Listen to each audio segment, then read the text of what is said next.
नमस्कार, NB news देख रहे हैं। यहाँ पर मैं हूं आपके साथ साधना बत्रा। पीएम मोदी की सर्वदलीय बैठक के बाद से जम्मू कश्मीर की राजनीति में सियासी हलचल तेज है और आज से जम्मू कश्मीर के लिए परिसीमन आयोग का दौर शुरू हो रहा है। आपको बताते चले कि यहाँ जम्मू कश्मीर के मुख्य चुनाव अधिकारी ने श्रीनगर में आज परिसीमन आयोग के साथ चर्चा के लिए 9 राजनीतिक दलों को आमंत्रित किया है। आज ये बैठक होटल ग्रैंड ललित में होगी, जिसके लिए पार्टियों को निमंत्रण भेजा गया है। आपको बताते चले कि राजनीतिक दलों ने विचार विमर्श के लिए आमंत्रित किया है उन्हें। और यहाँ National Conference, Peoples Democratic Party, Apni Party Makpa, Peoples Conference, Congress, JKNC, NTP, BJP शामिल है। और यहाँ परिसीमन आयोग आज से केंद्र शासित प्रदेश जम्मू कश्मीर का दौरे कर रहा है। और यहाँ दौरा करते हुए परिसीमन आयोग ने जम्मू कश्मीर पुनर्गठन अधिनियम 2019 के तहत केंद्र शासित प्रदेश में परिसीमन की जारी प्रक्रिया से संबंधित प्रत्यक्ष जानकारी और इनपुट इकट्ठा करने के लिए 6 से 9 जुलाई तक तत्कालीन राज्य का दौरा करने का फैसला लिया है। बताते चले आपको ये भी कि यात्रा के दौरान आयोग ने श्रीनगर, जम्मू में राजनीतिक दलों के साथ 6 और 8 जुलाई को बैठक करने की इच्छा जताई है। जम्मू कश्मीर की अपनी यात्रा के दौरान आयोग क्षेत्र के 20 जिलों के जिला चुनाव अधिकारियों या फिर उपायुक्त समेत राजनीतिक दलों, जनप्रतिनिधियों और केंद्र शासित प्रदेश और प्रशासन के अधिकारियों के साथ बातचीत करेगा। बता दें कि आयोग के अध्यक्ष न्यायमूर्ति रंजना प्रकाश देसाई, पदेन सदस्य सुशील चंद्रा, के शर्मा वाला 3 सदस्यीय आयोग केंद्र शासित प्रदेश का दौरा करेगा। आयोग को जम्मू कश्मीर में संसदीय और विधानसभा क्षेत्रों को फिर से तैयार करने का काम सौंपा गया है।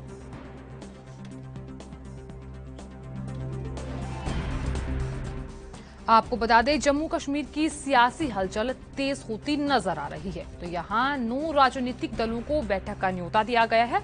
अब क्या कुछ खास रहने वाला है इस बैठक में, यह देखना बेहद ही दिलचस्प रहने वाला है। बता दें, जम्मू कश्मीर दौरे पर परिसीमन आयोग है और 9 राजनीतिक दलों को बैठक का न्योता दिया गया है। और यहाँ कश्मीर के मुद्दे पर इस बैठक में चर्चा की जाएगी। आपको बड़ी जानकारी ये भी दे दें कि किसी होटल में ये बैठक होने वाली है और काफी ज्यादा अहम मानी जा रही है। बता दें कि मीटिंग में जम्मू कश्मीर का मुद्दा रहने वाला है और जम्मू कश्मीर के मुद्दे पर कुछ अहम चर्चा की जा सकती है। आगे क्या कुछ रणनीति बनानी है, इस पर चर्चा की जा सकती है।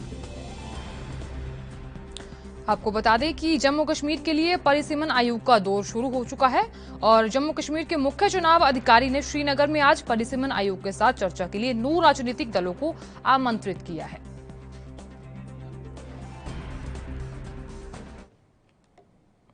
मंगलवार शाम को प्रधानमंत्री नरेंद्र मोदी के आवास पर कैबिनेट विस्तार से पहले बड़ी बैठक होगी। आपको बता दें, बैठक में गृह मंत्री अमित शाह, जेपी नड्डा, राजनाथ सिंह, निर्मला सीतारमण, धर्मेंद्र प्रधान, पीयूष गोयल, प्रहलाद जोशी, नरेंद्र सिंह तोमर मौजूद रहेंगे। बताते चले, पीएम ने 2 सप्ताह पहले सभी मंत्रियों के मंत्रालय के कामकाज की समीक्षा के बाद उनसे आने वाले समय में उनके मंत्रालय क्या क्या प्लान कर रहे हैं, इसकी भी रिपोर्ट मांगी थी। बताते चले कि प्रधानमंत्री नरेंद्र मोदी मंत्रिमंडल का विस्तार इसी हफ्ते किया जाएगा और यहाँ 20 से 22 मंत्री इस दौरान शपथ ले सकते हैं। और यहाँ ये भी बता दें कि वर्तमान में 53 मंत्री शामिल हैं और विस्तार के बाद 81 सदस्य शामिल हो सकते हैं। गठबंधन दल भी इस बार मोदी कैबिनेट का हिस्सा हो सकते हैं। जेडीयू, एलजेपी अलावा अपना दल कोटे से नेता शपथ ले सकते हैं। और यहाँ यूपी से मोदी मंत्रिमंडल की बात करें तो यहाँ 3 मंत्री इसमें शामिल हो सकते हैं। बताया जा रहा है कि पीएम मोदी इस दौरान हाई लेवल मीटिंग करेंगे और ये जो बैठक है वो पीएम मोदी के घर पर ही होने वाली है। और राजनाथ सिंह, अमित शाह के अलावा कई मंत्रीगण इस बैठक में शामिल हो सकते हैं। तो यहाँ बिहार से 2 और 3, मध्य प्रदेश से 1 से 2 और महाराष्ट्र से भी 2 मंत्रियों के शामिल होने की चर्चा है। और जम्मू कश्मीर और लद्दाख से कैबिनेट में एक मंत्री को जगह मिल सकती है।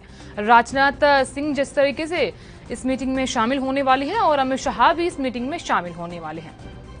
आपको बता दें, राजस्थान से 1, असम से 1 या 2 मंत्री शामिल हो सकते हैं।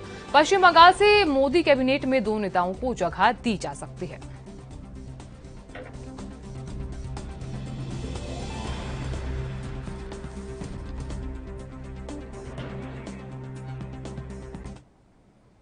मिनिस्ट्री ऑफ सिविल एविएशन ने सोमवार को डेमोक्रेटिक फ्लाइट्स कैपेसिटी को 50% से बढ़ाकर यहां 65% कर दिया है।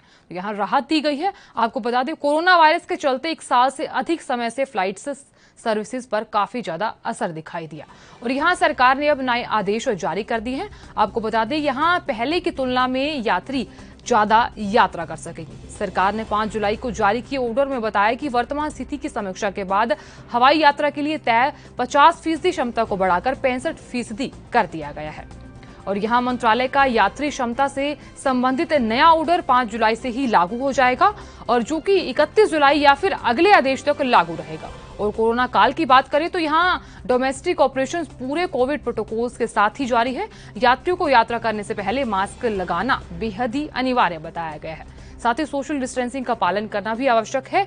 डीजीसीए ने कुछ महीने पहले कहा था कि एयरपोर्ट पर कोरोना प्रोटोकॉल का पालन नहीं करने वालों के खिलाफ फाइन लगाया जाएगा और इसके बावजूद भी कोई यात्री प्रोटोकॉल का पालन नहीं करता तो फिर उसके खिलाफ सख्त से सख्त कार्रवाई की जाएगी।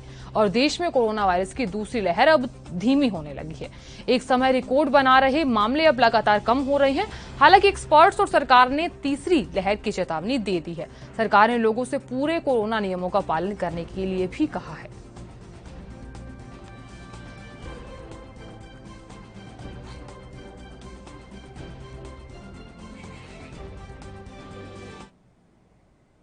वहीं बीते रविवार की बात करें तो यहां रविवार को जम्मू में वायुसेना के अड्डे पर ड्रोन हमले को लेकर बड़ा खुलासा हुआ है। यहां ड्रोन के जरिए गिराए गए 2 बम में लगभग 2.5 किलोग्राम आरडीएक्स और नाइट्रेट का इस्तेमाल किया गया था। एक बम में 1.5 किलोग्राम और जबकि दूसरे में 1 किलोग्राम आरडीएक्स था। और यहां बताया जा रहा है कि ड्रोन हमले की जांच में जुटे फोरेंसिक एक्सपर्ट ने सोमवार को इस बात की जानकारी दी। इन दोनों विस्फोटकों का मिश्रण काफी तबाही मचाता है। ये बड़ी जानकारी मिल पा रही है। बता दें कि यह जानकारी ये भी मिल पा रही है कि ड्रोन हमले के पीछे आतंकवादी संगठन लश्कर-ए-तैयबा या फिर द रेजिडेंस फ्रंट भी हो सकता है। और इस विस्फोट की जांच राष्ट्रीय सुरक्षा गार्ड द्वारा की गई यानी कि एनएसजी की एक विशेष बम स्वाट टीम कर रही है। रविवार को लगातार 2 विस्फोट हुए। एनआईए का मानना यह है कि यह विस्फोट एक सुनियोजित साजिश थी और विस्फोट में 2 लोग घायल हो गए थे। साथ ही धमाके ने वायुसेना कर्मियों और कार्यालय भवनों को क्षतिग्रस्त कर दिया था।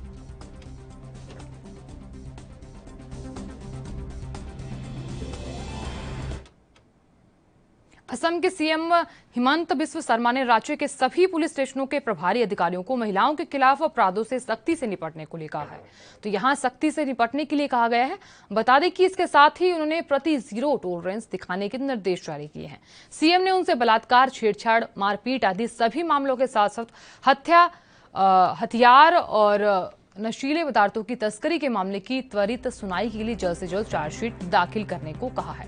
यहां मुख्यमंत्री हिमंत बिस्व शर्मा ने पदाधिकारियों से आग्रह किया कि वो पूरी ईमानदारी और समर्पण के साथ अपने कर्तव्यों का पालन करते हुए राजनीतिक दबाव या फिर अन्य के खिलाफ कार्रवाई करें। और इसी के तहत उन्होंने ये भी कहा कि ओसी को पोस्टमार्टम रिपोर्ट जल्द से जल्द इकट्ठा करने का निर्देश देते हुए ये बातें मानी जाएं और रेंज डीआईजी जल्द से जल्द पोस्टमार्टम रिपोर्ट संग्रह सुनिश्चित करें। उन्होंने ये भी कहा कि देरी को काम करने के लिए राज्य के बाहर फोरेंसिक लैब में टेस्टिंग के लिए नमूने भेजने के लिए कदम उठाए जाने चाहिए, क्योंकि गुवाहाटी में एकमात्र फोरेंसिक लैब है और यहां संदिग्ध मामलों को छोड़कर 7 जिलों के भीतर नौकरियों, पासपोर्ट आदि के लिए सभी पुलिस सत्यापन पूरा करने का निर्देश दिया गया है। डॉक्टर शर्मा ने यहाँ ये भी कहा कि जनता को सर्वोत्तम संभव सेवा देने पर जोर दिया और कहा कि अब से 6 महीने में ओसी सम्मेलन आयोजित किया जाएगा और इन सभी मोर्चों पर प्रगति की समीक्षा को लेकर मुख्यमंत्री खुद ओसी के साथ इस तरह के सम्मेलन करें।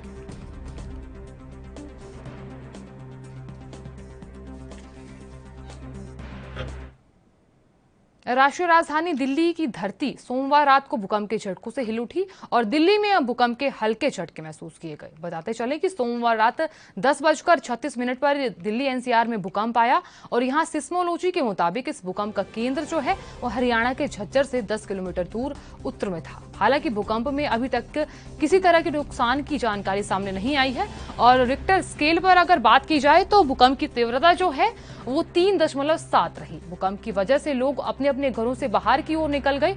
लोगों में भूकंप का खौफ इस कदर था कि यहाँ वो मरने से जीने के अंदर भी जुट गए। बताया जा रहा है कि लोग भूकंप की जो आहट है उसकी वो सुनते ही बाहर निकल आए और यहाँ दिल्ली एनसीआर में पिछले कुछ सालों में ज्यादा भूकंप देखने को भी मिल रहे हैं। हालांकि राहत की बात तो ये है कि ये भूकंप कम तीव्रता वाले होते हैं, इसकी वजह से किसी बड़े नुकसान की आशंका नहीं रहती और इससे पहले दिल्ली में 20 जून को भूकंप के झटके महसूस किए गए थे। आपको बता दें कि यहाँ दिल्ली में भूकंप आया था और बताया जा रहा है कि नेशनल सेंटर फॉर सिस्मोलॉजी के मुताबिक भूकंप का जो केंद्र है दिल्ली से 8 किलोमीटर दूर उत्तर पश्चिम में 7 से 7 किलोमीटर की गहराई में था। दिल्ली के पंजाबी बाग इलाके में भूकंप के हल्के झटके महसूस किए गए थे और यहाँ इसकी तीव्रता रिक्टर स्केल पर 2.1 रही थी।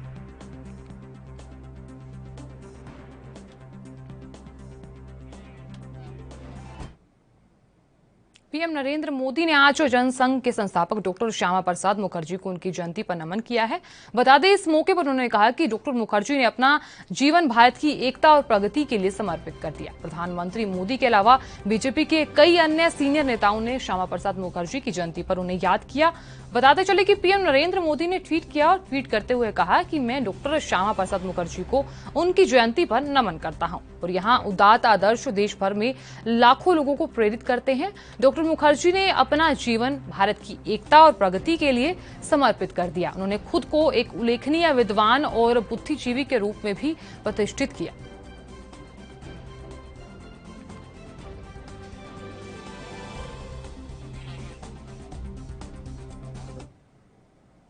उत्तराखंड के थराली में फारकोट के जंगल में घास लेने गई तुनेडा गांव की महिला चट्टान से गिर गई और बताया जा रहा है कि गंभीर रूप से घायल हो गई। ग्रामीणों ने 15 किलोमीटर पैदल चलकर घायल महिला को पहले नलगांव सड़क मार्ग तक पहुंचाया, जहां से महिला को वाहन से रुद्रप्रयाग अस्पताल ले जाया गया। बताया जा रहा है कि विकासखंड नारायण बगड़ की ग्राम पंचायत तुनेडा की दीपा देवी घास लेने फारकोट के जंगल गई थी। अचानक घास काटते वक्त वो चट्टान से गिर पड़ी और बुरी तरह घायल हो गई और इस घटना में महिला के पांव की हड्डी टूटी है और बताया जा रहा है कि दुर्घटना में जहां पांव की हड्डी टूटी गई है और उसके साथ ही दूसरी महिलाओं ने घटना की फोन से सूचना गांव तक पहुंची। जब गांव की महिला पुरुष घटनास्थल की ओर भाग खड़े हुए, जिसके बाद 15 किलोमीटर दूर पैदल चलकर घायल महिला को सड़क मार्ग तक ले जाया गया।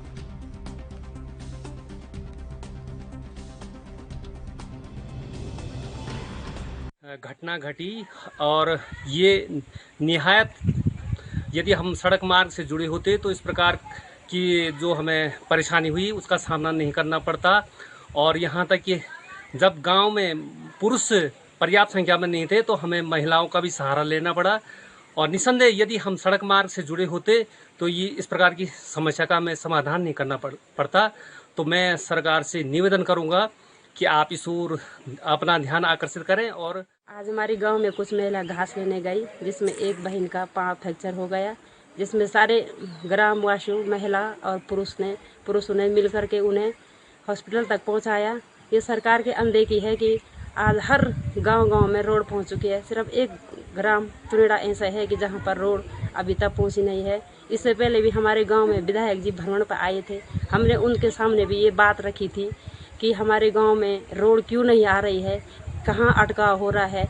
तो उन्होंने हमें 3 महीने की मोहलत दी थी। पर 30 जनवरी में वो भ्रमण पर आई थी, पर लेकिन आज जनवरी से आज ये जुलाई लग चुका है, पर रोड का कोई उन्हें दिखाई दे रहा है। हम सरकार से निवेदन करते हैं कि हमारे गांव में भी रोड पहुंचना चाहिए, जिससे कि हमें यहाँ पर ऐसी घटनाएं होती है डिलीवरी ले जाने में, रात कभी किसी की तबीयत खराब हो जाती है तो रात हमें उन लोगों को डंडी पर ले जाना। उधर मध्य प्रदेश की बात कर लेते हैं। मध्य प्रदेश के पूर्व मुख्यमंत्री कमलनाथ सोमवार को नेमावर पहुंचे। बताया जा रहा है कि सोमवार को नेमावर पहुंचने के बाद उन्होंने आदिवासी परिवार के साथ घटित जघन्य हत्याकांड के पीड़ित परिवार से मुलाकात की और अपनी संवेदनाएं व्यक्त की। यहां पीड़ित परिवार से घटना की जानकारी ली गई। मुलाकात के बाद कमलनाथ ने आरोप लगाया कि पीड़ित परिवार ने उन्हें बताया कि किस प्रकार पुलिस ने इस हत्याकांड पर शुरुआत में लापरवाही की और आरोपी खुलेआम घूमते रहे, उन्हें पकड़ा तक नहीं गया और न ही उनसे पूछताछ की गई। यहां कमलनाथ ने यह कहा कि पूरे मामले की सीबीआई जांच होनी चाहिए ताकि आरोपियों को मिले राजनीतिक संरक्षण का खुलासा हो सके। आगे उन्होंने कहा कि इस मामले की सीबीआई जांच की जाएगी और यह सामने आ सके कि किस प्रकार से लापरवाही इस जघन्य हत्याकांड को लेकर बरती गई है, पीड़ित परिवार को न्याय मिल सके। और इसके अलावा कांग्रेस की तरफ से मृतकों के परिजनों को 5 लाख रुपए कांग्रेस की तरफ से देने की घोषणा की गई है।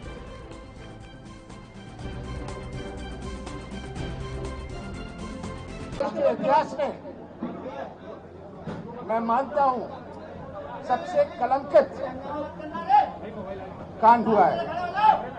मध्य प्रदेश का नाम पूरे देश भर में बदनाम हुआ और ऐसा अपराध जो भारतीय जनता पार्टी के नेताओं के संरक्षण में ये हुआ है, बड़ी दुख की केवल बात नहीं है, बड़ी चिंता की बात है। मैंने अभी परिवारजन से बात करी कि किस प्रकार उनको रिपोर्ट लिखाने में भी परेशानी हुई। बड़े दुख के साथ मैं आया हूं। कांग्रेस ये लड़ाई लड़ती रही और जो मुझे सुनने में बात आई, जो शराब बिना कपड़े के पाए गए, इसको उजागर नहीं किया पुलिस। परिवार ने मुझे बताया कि उनको। अब बात उत्तराखंड के हरिद्वार की कर लेते हैं। हरिद्वार में हर की पेड़ी के मालवीय घाट पर डांस करने की घटना के बाद अब हर की पेड़ी क्षेत्र स्थित घंटाघर पर यात्रियों के हुड़दंग मचाकर बर्थडे पार्टी का जश्न मनाने की घटना सामने आई है। बता दें कि आरोपियों को पुलिस ने रोका तो आरोपी युवक पुलिस से उलझ गए। दरअसल यहाँ जो मामला है, आइए बताते हैं। हर की पेड़ी स्थित घंटाघर पर रविवार की देर रात कुछ युवक जन्मदिन का केक काट रहे थे। बताया जा रहा है कि युवक केक काटने के बाद हुड़दंग मचाने लगी और युवकों को देखने पर वहां काफी ज्यादा भीड़ भी इकट्ठा हो गई। पुलिस को हुड़दंग मचाने की सूचना मिली और यहां चौकी इंचार्ज अरविंद रतूड़ी मौके पर पहुंचे और केक काट रहे दोनों युवकों को हिरासत में लिया। हिरासत में लिए जाने पर युवकों ने हंगामा खड़ा कर दिया और पुलिस दोनों को चौकी ली गई।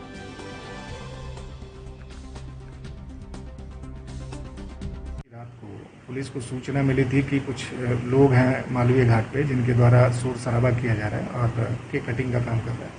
इस पे चौकी प्रभारी के नेतृत्व में तत्काल हमारी पुलिस टीम मौके पर गई, जहां से 2 लोगों को पकड़ा गया था। इसमें एक काशगंज और एक दिल्ली के निवासी थे। ले आकर के संबंधित धाराओं में अभियोग पंजीकृत किया गया। हम जो भी हर की पैड़ी पे आ रहे हैं, हम सबसे अपील भी कर रहे हैं लगातार कि आप धाम की गरिमा को और इसकी परंपरा को बना करके रखें। कोई इस तरीके से काम ना करें जिससे कि करोड़ों लोगों की भावनाएं आहत हो। और जो भी व्यक्ति इस अपील का उल्लंघन करेंगे और हर की पैड़ी पे किसी भी तरीके से उदंडता करने का प्रयास करेंगे, हमारे द्वारा सख्त से। वहीं उत्तराखंड के लाल कुआं स्थित इंडियन ऑयल प्लांट के ट्रक क्लीनर को बंधक बनाने का मामला सामने आया है। बताया जा रहा है कि रुद्रप्रयाग और रुद्रपुर के पेट्रोल पंप संचालक पर ट्रक क्लीनर को कार में बंधक बनाने का आरोप लगाया गया। आरोप ये भी लगा है कि बंधक बनाने के दौरान पीड़ित के साथ मारपीट की गई और फिर पीड़ित को गंभीर हालत में बस स्टैंड पर फेंका गया, जिसके बाद विक्रम चालकों की मदद से क्लीनर को उठाकर लाल कुआं ले जाया जा सका। लोगों की मदद से युवक का प्राथमिक उपचार सोबन सिंह जीना बेस अस्पताल में भर्ती कराया गया। बताया जा रहा है कि पीड़ित ने लाल कुआं कोतवाली में तहरीर सौंपी और आरोपी के खिलाफ कार्रवाई की मांग की है। इस मामले पर लाल कुआं पुलिस क्षेत्राधिकारी प्रमोद कुमार शाह ने बताया कि रुद्रपुर के पेट्रोल संचालक पर मारपीट का आरोप लगाया गया है, जिसमें शिकायत मिलने के बाद कार्रवाई की जाएगी।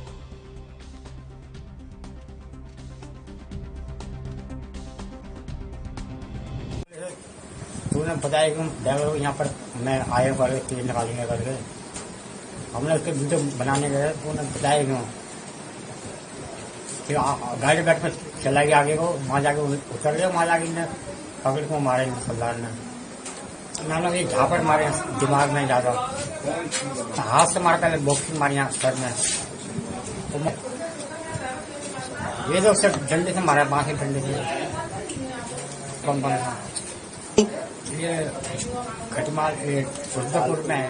कोतवाली में मालूम किया गया तो कोई प्रार्थना पत्र इस प्रकार का अभी प्राप्त नहीं है, लेकिन मोटी जानकारी के अनुसार जो पेट्रोल पंप मालिक हैं रुद्रपुर है और वहीं उन्होंने अपने कंडक्टर के साथ जो घटनाक्रम किया है उसके बाद प्रकाश में आई है। यदि कोई प्रार्थना पत्र मिलता है और घटनाक्रम होता है तो उसके अनुसार फिर कानूनी कार्रवाई की जाएगी। इस तरीके की होगी, घटनाक्रम जहां का होगा उसके अनुसार कानूनी कार्रवाई।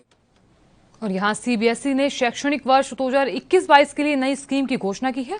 सीबीएसई ने यहाँ 10वीं और 12वीं के बोर्ड के लिए इस शैक्षणिक वर्ष को 2 भागों में बांटा है। दरअसल प्रथम सत्र का एग्जाम नवंबर-दिसंबर महीने में होगा और जबकि दूसरे सत्र की बात करें तो इसकी परीक्षा मार्च-अप्रैल में करवाई जाएगी। कोरोना महामारी में सीबीएसई ने परीक्षाओं को सुनिश्चित कराने का लक्ष्य रखा है। मालूम हो कि पिछले साल शुरू हुई कोरोना महामारी में सीबीएसई समेत विभिन्न बोर्ड्स की परीक्षाओं पर काफी ज्यादा असर डाला है और यहां परीक्षाओं को रद्द तक करना पड़ा। सर्कुलर जारी करते हुए सीबीएसई ने कहा कि बोर्ड परीक्षा 2022 के लिए पाठ्यक्रम को जुलाई 2021 में नोटिफाई किए जाने वाले पिछले शैक्षणिक सत्र के जैसे ही युक्ति संगत बनाया जाए और यहां सीबीएसई स्कूलों को 31 मार्च को सीबीएसई द्वारा जारी पाठ्यक्रम नियम का पालन करना होगा। इसी के अलावा स्कूल एनसीईआरटी से वैकल्पिक शैक्षणिक कैलेंडर और इनपुट का भी वे इस्तेमाल करेंगे। बोर्ड ने यहाँ ये कहा कि जब तक अधिकारी स्कूलों में व्यक्तिगत रूप से पढ़ाने की अनुमति नहीं देते तब तक यहाँ स्कूल डिस्टेंस मोड में पढ़ाना जारी रखेंगे।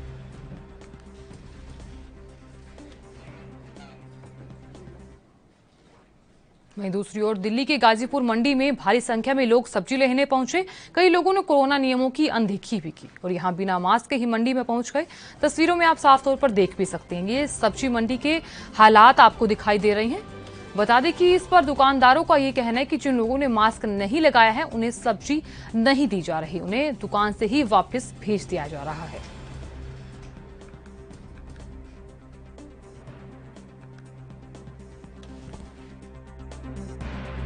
भी कस्टमर आता है मुझसे बोलते हैं कि मास्क लाओ, मास्क पहन के आओ, सैनिटाइजर की बोतल साथ लाओ। बाकी जो भी नियम हम कायदे अनुसार पूरे कर रहे हैं। बाकी जो भी ग्राहक आ रहा है मुझसे कह रहे हैं मास्क लगा के आओ और सैनिटाइजर अपना साथ लाओ। बाकी सब ठीक है। बाकी जो भी कस्टमर आता है उससे दूरी का पालन करने के लिए बोलते हैं और उससे कहा जाता है कि भैया गैप बना के रखो आप अपना और पालन करो नियमों का। जो भी लॉकडाउन का आपका चल रहा है, कोविड-19 का पालन करो जो भी आपका है। बाकी कस्टमर एक एक करके ही ऊपर दुकान पे आ रहा है और एक एक करके ही हम अपना सामान बेच रहे हैं।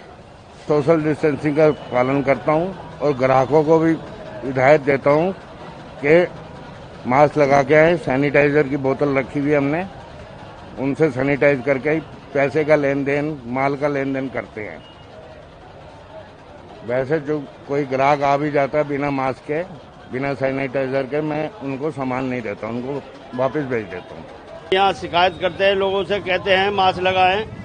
वैसे हम बिगर मास्क के लोगों को देते नहीं है माल, वापसी कर देते हैं। ज्यादातर मास्क का पालन कर रहे हैं। वैसे हमारी तरफ से कोई शिकायत नहीं जा रही है। हम अपनी दुकान पे पूरा पालन करते हैं मास्क का। हम यहाँ सैनिटाइजर भी रखते हैं, बिगर मास्क के किसी ग्राहक को ऊपर नहीं आने देते और जो भी ग्राहक आता है उससे जो पैसे लेते। वहीं देश के कई राज्यों में मानसून पहुंच चुका है, जिसके चलते झमाझम बारिश भी हो रही है। दिल्ली एनसीआर की बात करें तो यहाँ कई राज्य ऐसे भी हैं जहां मानसून ने दस्तक भी नहीं दी है। ज्यादातर मैदानी इलाकों में पारा चढ़ा हुआ है, जिससे लोगों को भीषण गर्मी का सामना करना पड़ रहा है। बता दें कि भारतीय मौसम विज्ञान विभाग ने ये बड़ी जानकारी दी और जानकारी देते हुए बताया कि मंगलवार को उत्तराखंड और हिमाचल प्रदेश में बारिश होने की संभावना है। लेकिन यहाँ दिल्ली एनसीआर की बात कर लेते हैं। इसके साथ ही मैदानी इलाकों को बारिश के लिए अभी और इंतजार करना पड़ सकता है। बताया जा रहा है कि दिल्ली में मानसून के लिए अभी इंतजार करना होगा।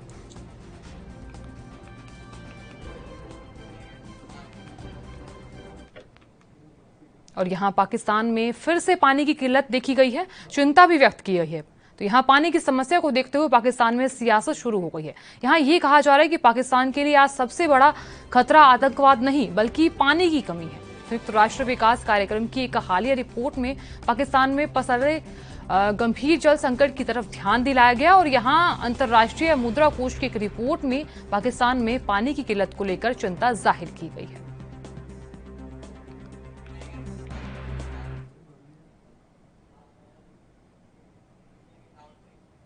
देश भर में सोमवार को पेट्रोल की कीमतों में हुए इजाफे के बाद आज मंगलवार को पेट्रोल कीमतों में कोई फेरबदल नहीं किया गया। बताया जा रहा है कि फेरबदल नहीं किया गया है और यहां सोमवार को तेल कंपनियों ने पेट्रोल के रेट में 35 पैसे की बढ़ोतरी की थी और जबकि डीजल के भाव में कोई परिवर्तन नहीं किया था।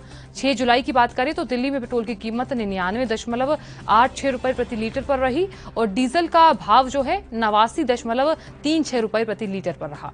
सोमवार को बड़े पेट्रोल की कीमतों के बाद राजधानी में ये शतक लगाने के करीब है। राजधानी दिल्ली में पेट्रोल 100 रुपए प्रति लीटर के पास पहुंच गया। तेल कंपनियों ने सोमवार को पेट्रोल के दाम 35 पैसे प्रति लीटर तक बढ़ा दिए। हालांकि डीजल की कीमतों में कोई बढ़ोतरी नहीं की गई। पेट्रोल की कीमत में इस इजाफे के बाद दिल्ली में पेट्रोल अपने सर्वकालिक उस स्तर पर 99.86 रुपए प्रति लीटर पर पहुंच गया। वहीं डीजल की बात करें तो डीजल 89.36 रुपए प्रति लीटर पर पहुंच गया। कोलकाता की भी बात कर लेते हैं। कोलकाता में पेट्रोल का दाम बढ़कर 99.84 रुपए प्रति लीटर पर पहुंच गया और यहाँ कई अन्य महानगरों में पेट्रोल पहले 100 रुपए प्रति लीटर के पार निकल चुका है। मुंबई में पेट्रोल 105.92 रुपए प्रति लीटर और चेन्नई में 100.75 रुपए प्रति लीटर पर बिक रहा है।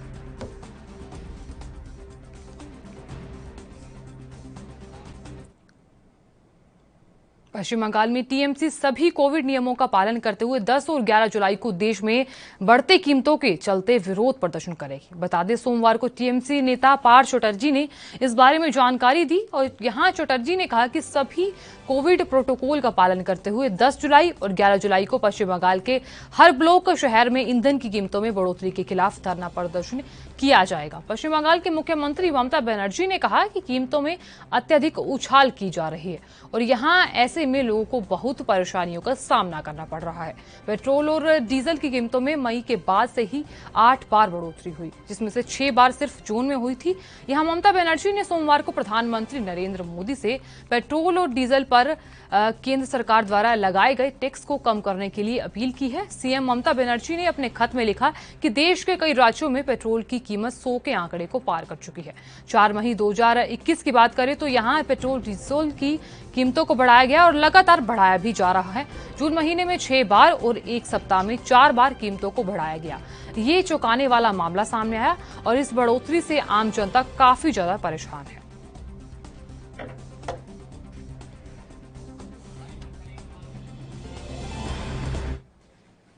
फिलहाल के लिए इतना ही। आप देखते रहिए एएनबी न्यूज। नमस्कार।